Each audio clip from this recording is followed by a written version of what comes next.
नमस्कार, मैं माउली हिंदी समाचार में आपका स्वागत है और मैं हूं शेख इस्माइल। आदिलाबाद नगर पालिका के प्रदर्शन पर समीक्षा बैठक। विधायक पायल शंकर ने आदिलाबाद नगर पालिका के अधिकारियों के साथ समीक्षा बैठक की।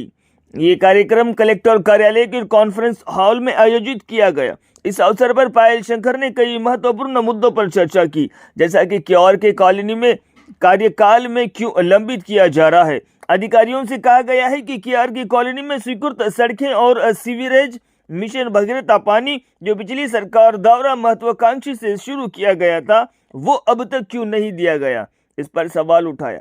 शहर में यातायात पर भी सवाल किया गया। कहा है कि 300 मीटर की सड़क पार करने को 20 मिनट लगते हैं। महिलाएं उन सड़कों पर से गुजरने को डरती है। सड़कों पर अतिक्रमण ना हो, इसका समाधान निकाला जाए। कहा है कि करोड़ों रुपए से बनाए गए शेड फुटपाथ व्यापारियों को स्थानांतर क्यों नहीं किया जा रहा है। अधिकृत होल्डिंग हटाए, अवैध पशु बस्तियों को खत्म करे, नगर निगम के सफाई कर्मचारियों को वेतन दो, रिक्त पदों को भरने का प्रयास किया जाए। ऐसे कई मुद्दों पर गंभीरता से चर्चा हुई। अधिकारियों ने कहा है कि वे विधायक पायल शंकर द्वारा उठाए गए सवालों का जल्द से जल्द समाधान करेंगे। उन्होंने उनसे प्रशासनिक मामलों में उनकी सहायता करने को कहा। మున్సిపాలిటీ నుంచి ఏ పోస్టులు ఖాళీగా ఉన్నాయో నాకు అవి చెప్పే ప్రయత్నం చేస్తే నేను గవర్నమెంట్ నుంచి ఆ పోస్టులను తీసుకొచ్చే విధంగా ప్రయత్నం చేస్తాను.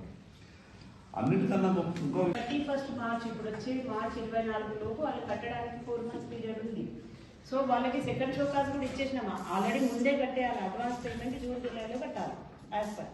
సో ఒక 6 మెంబర్స్ తప్ప 23 మెంబర్స్ తోని కట్టించేసినాం సార్. ఒక 6 మెంబర్స్కి ఇప్పుడు మీరు అన్నట్టు ఫైనల్ షోకాస్ ఇవాళ ఇష్యూ చేసి వితిన్ 3 డేస్లో పే చేయకపోతే రిమూవల్ ఫ్రమ్ ఆర్డర్ ఇచ్చేస్తాం. నేనేమంటే మీరు ఎక్కువ వాళ్ళకు పేపర్ ట్రాన్సాక్షన్ చేస్తే ఆ పేపర్ని బట్టి కోర్టులకు ఏదో కాగితాలు అంటే మీ చేతులకు కూడా వాళ్ళు వీడియోలు ఇచ్చినట్టే చెప్తారు. ఏమైతే ఒకసారి కోర్టుకి ఏదైనా సబ్జెక్ట్ పోతే కానీ ఫైనాన్షియల్ మ్యాటర్స్ లో కోర్టు టేకప్ చేయాలి సార్. పేమెంట్ కట్టాల్సింది అని క్లియర్ ఇచ్చినాం.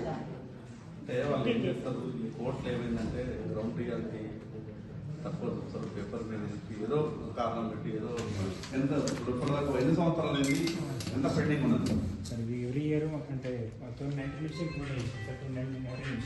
ఇంప్రూవ్ కొత్తగా 6 పట్టేసి స్టార్టింగ్ 20లో ఒక పెళ్లి వస్తుంది సార్. ఒక 50,000 కడతారు సార్. 120 సార్.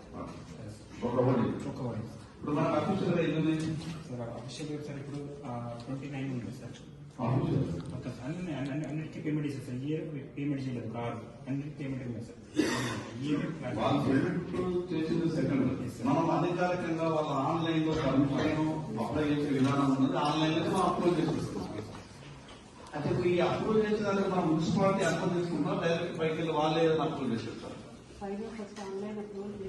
ఇప్పుడు అది ఎలక్షన్ చేసేటప్పుడు పర్మిషన్ వచ్చిన తర్వాత కూడా అది ఎలక్షన్ చేసేటప్పుడు మున్సిపాలిటీ అబ్జర్వేషన్ ఎలక్షన్ జరుగుతుంది. వాడు ఏదైతే కొన్ని ప్రమాణాలు పెట్టిందో రోడ్ నుంచి ఇంత హైట్ ఉందా, ఒకటి రోడ్ నుంచి ఇంత హైట్ ఉందా ఉన్నదా లేదా మనకు వచ్చింది ఆన్లైన్ లో మనం పెట్టేస్తున్నదో అయింది. ఇప్పుడు మిగతా నుంచి వస్తుంది ఎవరి అనుమతి లేకుండా ముందే అక్కడ ఫౌండేషన్ తగ్గిందో ఆ ఫౌండేషన్ ఇప్పుడు ఎవరు వాళ్ళంతా చేసిన వాళ్ళ మీద అట్లా క్లోజ్ చేయించారు. ఇప్పుడు నేనున్న ఆదిలాబాద్ మున్సిపాలిటీ ఉండాలని ఎవరు నా మీద కంప్లీట్ చేయించింది కాబట్టి నన్ను ఆపేం చేస్తున్నాను కాదు. అది నేను without municipal permission Adilabad municipality office ఉందని నేను స్ట్రక్చర్ కట్టి ప్రయత్నం చేస్తాను. అది ఏమైనా యాక్షన్ జరగాలి, లేకపోతే ఏమైతే నేను ఇంకోటి కడతా. దొరుకుతుంటే కదా దొరకకుంటే ఏమైతే కొన్ని పోతుంది కదా. కంప్లీట్